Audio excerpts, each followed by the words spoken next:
देखिए इस प्रश्न में क्या दे रखा है, इस प्रश्न में दिया है कि एक घनाभ की लंबाई चौड़ाई तथा ऊंचाई का अनुपात 19:11:13 है।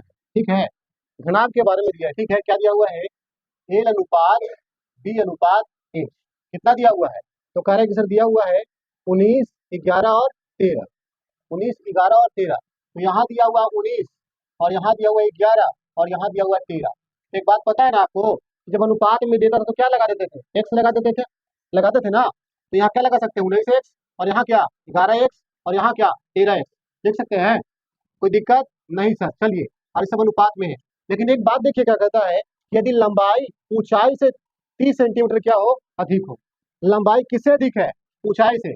बात समझिए, लंबाई किससे अधिक है, ऊंचाई से। तो देखिए हम ले लेते हैं कि लंबाई कितना है आपके पास, तो सर 19x है। कितना है, 19x। और क्या बता रहा है कि आपके पास ऊंचाई कितना है, तो 13x। कितना है, 13x। और अधिक कितना बता रहा है बाबू, 30। कितना अधिक है, 30 सेंटीमीटर। तो जब यहाँ इतना अधिक है तो इन दोनों का अंतर देखिए कितना आया, बताइए। तो 6x आ गया, आया कि नहीं आया, और बराबर कितना 30। तो x का मान कितना आ गया वो बताओ, 5। x बराबर कितना हो गया, 5। अब बताओ कि जब x का मान 5 आ गया तो मेरे पास तो कुछ पता नहीं था, रेशियो पता था। अब x का मान 5 है तो यहाँ करेंगे किससे मल्टीप्लाई, 5 से। 19 25 कितना हो जाएगा, 95। तो आपको लंबाई कितना मिला, 95 सेंटीमीटर। ठीक है, अब इसमें भी करेंगे किससे गुना, 5 से। तो बताओ कि चौड़ाई कितना मिला, 55 सेंटीमीटर। मिला कि नहीं मिला, बताओ। हाँ सर मिला। अब यहाँ भी किससे गुना करेंगे हम, 5 से। तो 13 25 कितना होता है, 65। तो यहाँ कितना मिला आपको, 65 सेंटीमीटर। अब आपको क्या पूछा था, अब आपको पूछा था कि बताइए तो घनाभ का आयतन क्या होगा, घनाभ का आयतन पूछा था। अब लंबाई आपको 95 आ गया, चौड़ाई 55 आ गया और ऊंचाई कितना आ गया, 55 आ गया। अब क्या पूछा है, घनाभ का आयतन। ठीक है ना, घनाभ का क्या निकालना है आपको, आयतन।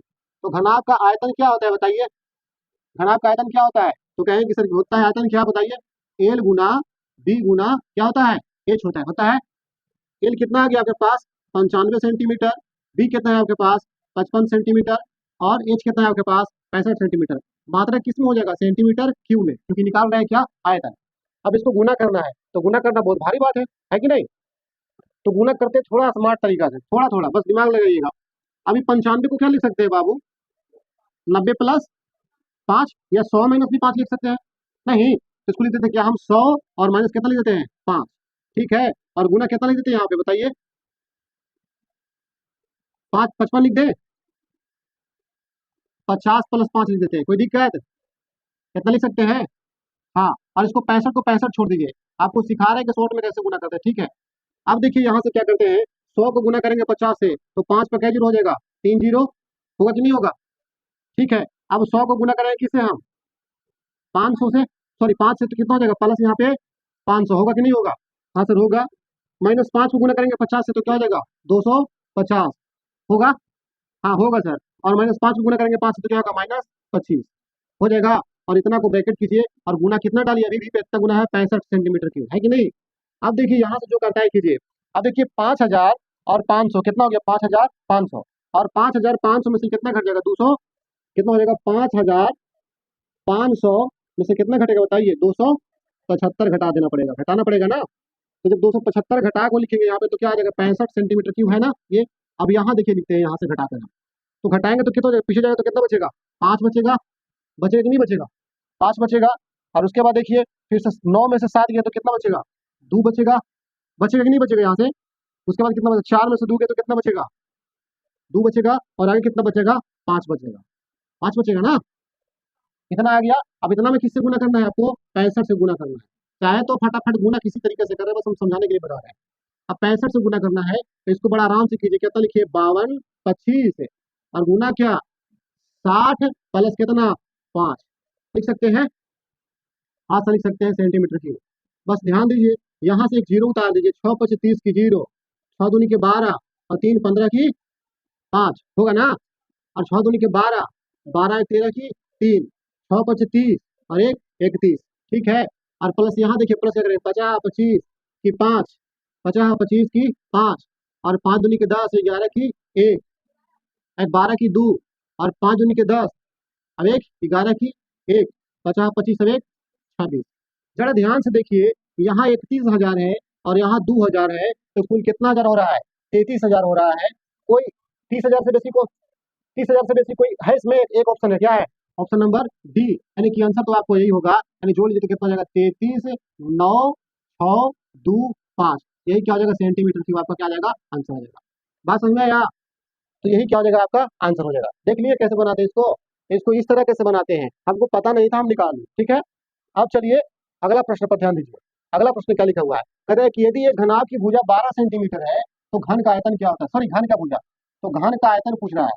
तो घन का आयतन बराबर क्या होता है बाबू, तो घन का आयतन क्या होता है, तो होता है आपको भुजा क्यू यानी कि ए क्यू, ठीक है। ए का मान कितना दिया हुआ है 12, तो 12 की निकाल लेंगे क्यू, मात्रा किसमें दिया हुआ है भाई, सेंटीमीटर में दिया है, ठीक है। तो 12 क्यू कितना होता है 17 28 होता है, कितना होता है 17 28, और सेंटीमीटर क्यू लगा देंगे, यही क्या हो जाएगा इसका आंसर हो जाएगा, जो ऑप्शन नंबर किसमें है, ऑप्शन नंबर बी में। समझ आया? चलिए अगला देखिए, इस प्रश्न को देखिए, एक घनाभ जिसकी भुजा 5 सेंटीमीटर, कितना है 5 सेंटीमीटर 10 सेंटीमीटर तथा 20 सेंटीमीटर है, तो पिघलाकर एक नया घन बनाया जाता है। घनाभ का पृष्ठीय क्षेत्रफल ज्ञात कीजिए, पृष्ठीय क्षेत्रफल का अनुपात ज्ञात कीजिए। देखिए हमको पता नहीं है, तो जो एक घन बनाया जाता है घनाभ को पिघलाकर, तो हम क्या मानेंगे कि जो घन बनाएंगे ना बाबू, तो घन का जो आयतन होगा, घन का आयतन जो होगा ना, घन का आयतन वो किसके आयतन के बराबर होगा, तो घनाभ का, है ना, किसके आयतन के बराबर होगा, घनाभ के आयतन के बराबर होगा। समझ बात आ रहा है, क्योंकि दोनों को पिघला कर बनाया जा रहा है। तो घन का आयतन क्या होता है ए क्यू, और घनाभ का आयतन क्या होता है एल गुना बी गुना एच। अब ए क्यू निकालेंगे, एल बी का मान देखिए लिखा हुआ है 20 10 5, तो क्या लिखेंगे 20 गुना 10 गुना कितना 5। अब ए क्यू बराबर कितना आ जाएगा, गुना 20 25 100, यानी कितना आ जाएगा बाबू 1000। अब ए का मान कितना आ जाएगा, रूट अंडर लगाएंगे, लेकिन यहाँ घनमूल निकालना, निकालेंगे नहीं, और यहाँ डालेंगे क्या, तोड़ देंगे 10 गुना 10 गुना 10, 1000 को लिख सकते हैं। तो जब 3 को अंदर तो एगो बाहर, तो कितना आ गया 10 सेंटीमीटर में दिया तो सेंटीमीटर, तो जो घन का भुजा आया बाबू कितना आया 10 सेंटीमीटर आया। लेकिन आपको क्या पूछा है, घन के पृष्ठीय क्षेत्रफल और घनाभ के पृष्ठीय क्षेत्रफल अनुपात। तो घनाभ का जो पृष्ठीय क्षेत्रफल होता है, घनाभ का पृष्ठीय क्षेत्रफल और किसका, घन का पृष्ठीय क्षेत्रफल का अनुपात। तो घनाभ का पृष्ठीय क्षेत्रफल क्या होता है बताइए, 2 into L B plus B H plus क्या होता है एच एल होता है, अनुपात लगा देंगे, ठीक है। और फिर के घन की क्या होता है बताइए 6 गुना भुजा स्क्वायर, ये स्क्वायर हो गया कि नहीं हो गया। अब मान रख दीजिए 2 गुना एल का मान कितना है बाबू, एल के मान 20 ना, लंबा वाला ना भुजा होगा जी एल, तो 20 25 कितना हो जाएगा एल गुने बी, तो 20 दूनी की कितना 20 दाहिया 200, डायरेक्ट लिख दे, चलो भाई नहीं समझ वाला 10 लिख देते हैं, हो गया। प्लस क्या बी एच, तो 10 गुना कितना 5, और प्लस क्या एच एल, एच एल कितना हो जाएगा 5 गुना कितना 20 होगा, ब्रैकेट बंद, अनुपात लगा दो 6 और गुना 10 की कोसी स्क्वायर हो जाएगा। अब देखियो यहाँ से लगा रहे हैं क्या, ध्यान दो, यहाँ से कर रहा है कि 2 और इंटू क्या, 2 दही 20 दही कितना 200, और प्लस 5 10 बचे 50, और प्लस 20 बचे 100, अनुपात कितना 6 गुना कितना हो जाएगा 100 होगा। एक एक लाइन बता रहे हैं, ठीक है।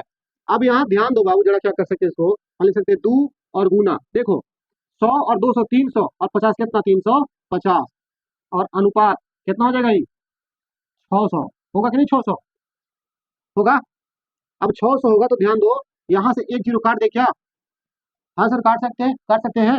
अब देखिए 7 25 कितना हो जाएगा 35 हो जाएगा, 12 25 कितना हो जाएगा 60, इसको काट दो 2 6 का कितना हो जाएगा 12, तो इधर क्या बचा बाबू आपके पास 7, और अनुपात यहाँ क्या बचा आपके पास 6, तो आंसर कितना आ जाएगा बताइए 7 अनुपात 6, और 7 अनुपात 6 किसमें है, ऑप्शन नंबर बी में। तो ऑप्शन नंबर बी क्या हो जाएगा, इसका आंसर हो जाएगा कितना हो जाएगा 7 अनुपात 6 हो जाएगा, ठीक है।